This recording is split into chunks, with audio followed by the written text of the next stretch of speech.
Mengapa manusia harus membaca dan menulis? Ketika zaman dahulu dan ketika jumlah manusia itu masih sedikit, manusia tentunya membutuhkan yang namanya makan, dan manusia mengambil makanan itu dari hewan maupun tumbuhan. Tetapi pada suatu saat jumlah manusia semakin banyak dalam suatu sistem tata masyarakat, yaitu beberapa jumlah manusia yang tinggal pada daerah tertentu, yang mendiami atau tinggal di daerah tertentu. Nah, ketika masyarakat ini bertemu dengan masyarakat yang lainnya, tentunya saling berkomunikasi, tentunya saling membutuhkan satu sama lain. Ketika masyarakat satu itu menghasilkan suatu tumbuhan dan berbeda dengan masyarakat yang lain yang menghasilkan tumbuhan yang berbeda, tentunya merupakan suatu kekurangan, yaitu adanya perbedaan hasil dari daerah satu dengan daerah yang lainnya. Maka dari itu kebutuhannya pun juga berbeda. Nah, disinilah yang dinamakan barter atau tukar menukar.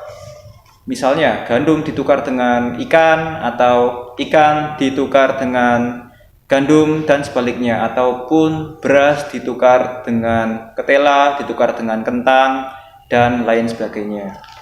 Nah, pada saat itu manusia mudah lupa akan pencatatan yang disebutkan. Misalnya 4 buah gandum ditukar dengan 5 buah ikan, dan itu membuat manusia lupa seiring berjalannya waktu, karena manusia sendiri kebutuhannya juga tidak hanya makan.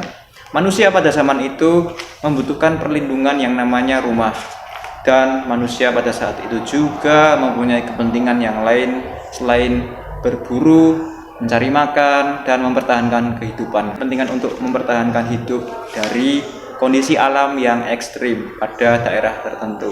Nah, agar manusia tidak lupa, maka pada zaman itu manusia berinisiatif atau mempunyai ide bagaimana ya biar tidak lupa.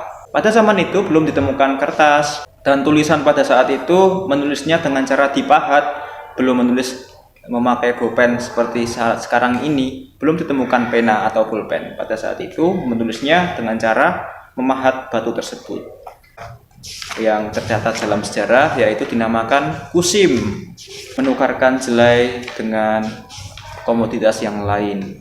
Dan disitulah dengan penemuan sebongkah batu yang dinamakan batu kusim tersebut menjadi cikal bakal manusia mengenal tulisan. Dan sampai saat sekarang ini kita mengenal tulisan, mengenal aksara, lalu mengenal buku dan bentuk-bentuk karya tulis yang lainnya, agar kita beraktivitas dengan cara membaca dan menulis. Fungsinya agar tulisan tersebut bisa kita baca, dan hal-hal penting yang terjadi pada saat tertentu dan suatu keadaan tertentu tetap bisa dikenang dan tidak bisa dilupakan. Karena apa? Karena hal itu merupakan hal penting yang suatu saat nanti akan diberikan kepada generasi yang selanjutnya.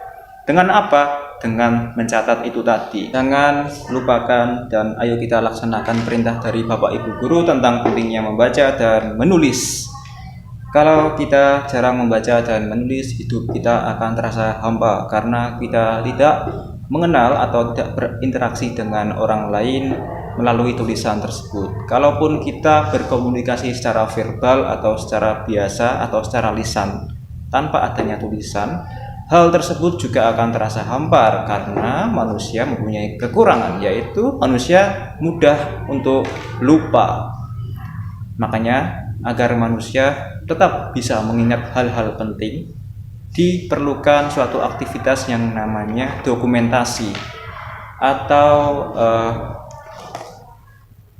pengambilan sejarah, agar suatu peristiwa atau suatu kejadian atau bahkan nasihat-nasihat dari orang-orang penting itu tetap bisa dikenang dan bisa dilaksanakan kepada generasi atau anak cucu yang akan mendatang